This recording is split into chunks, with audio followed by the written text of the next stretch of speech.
Stop mencari uang, stop untuk menjadi produktif di era sekarang ini, semuanya sudah berakhir. Setidaknya ini adalah quote yang kontroversial yang saya tonton di kanal YouTube-nya TechLead. Patrick Hsu, dia seorang Jepang, 43 tahun, dia mantan programmer Google. Dia mengatakan bahwa semuanya sudah berakhir di era sekarang untuk mencari uang, untuk menjadi produktif. Akan ada hanya orang kaya dan orang miskin. Orang menengah akan hilang atau bahkan menjadi miskin di era sekarang ini. Ini kaum menengah atau middle class ini didefinisikan sebagai orang kebanyakan ya. Dia dari kecil sekolah, dia mendapatkan nilai bagus, kemudian lulus, mencari bekerja di kantor 9 to 5, berharap sampai pensiun. Dan ini era ini sudah berakhir, dia bilang, dengan banyaknya layoff atau PHK yang terjadi di semua startup teknologi, nggak cuma di Amerika tapi di seluruh dunia. Ini point of view-nya, fokusnya adalah dari mata dia sebagai programmer. Apps tidak bekerja lagi, APIs tidak bekerja lagi, semuanya sudah dikerjakan oleh AI.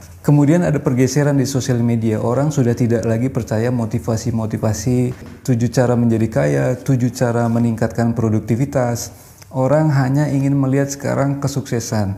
Mereka pengen lihat Lamborghini, mereka pengen lihat rumah mewah, mereka pengen lihat traveling dengan yacht. Dan itu semua yang ingin orang lihat di sosial media saat ini. Mereka tidak tertarik lagi bagaimana mencari uang. Mereka hanya ingin melihat bagaimana cara menikmati hidup dengan uang yang dimiliki. Dan itu adalah 3 level di atas dari cara mencari uang.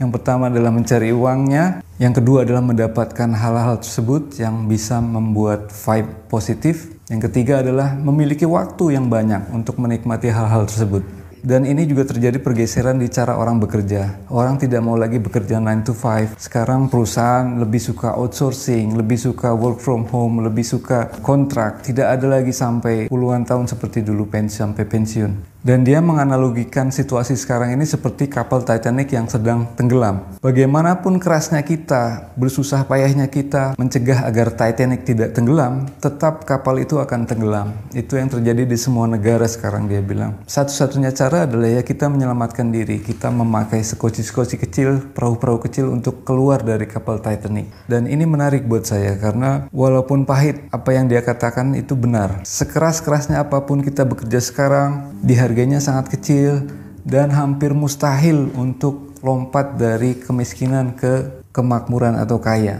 Itu yang terjadi sekarang. Tidak peduli berapa tahun kalian bekerja di satu perusahaan, akan sulit untuk loncat ke situasi kaya, dia bilang.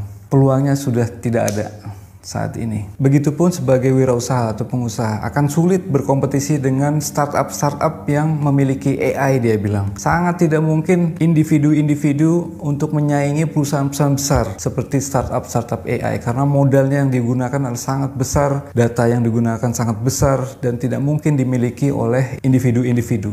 Oleh sebab itu dia katakan bahwa yang kaya akan semakin kaya, mempertahankan kekayaannya, dan yang miskin akan tetap miskin, dan kelas menengah akan cenderung untuk mengalami penurunan menjadi miskin. Dan perubahan itu terjadi dengan sangat cepat. Saya masih ingat ketika pada tahun 2007 Steve Jobs dari Apple pertama kali memperkenalkan iPhone pertamanya dengan layar sentuh. Seketika itu pula raksasa handphone dengan tombol semuanya berguguran mati seperti Nokia, BlackBerry, semuanya mati. Tak lama berselang muncullah dunia digital dengan cepat. Ada aplikasi, ada website, ada YouTube dan lain-lain. Dan membunuh semua industri buku, majalah, koran, televisi konvensional. Hampir saat itu semua orang beralih ke dunia digital. Dan dengan cepatnya saat sekarang ini muncullah AI yang menggantikan hampir semua pekerjaan seperti yang dikatakan oleh Patrick Hsu. Dia sebagai programmer bilang sudah tidak ada kemungkinan untuk bersaing dengan AI. Dan ini susah untuk dihentikan. Sama halnya dengan dulu pertama kali handphone layar sentuh pertama kali diperkenalkan.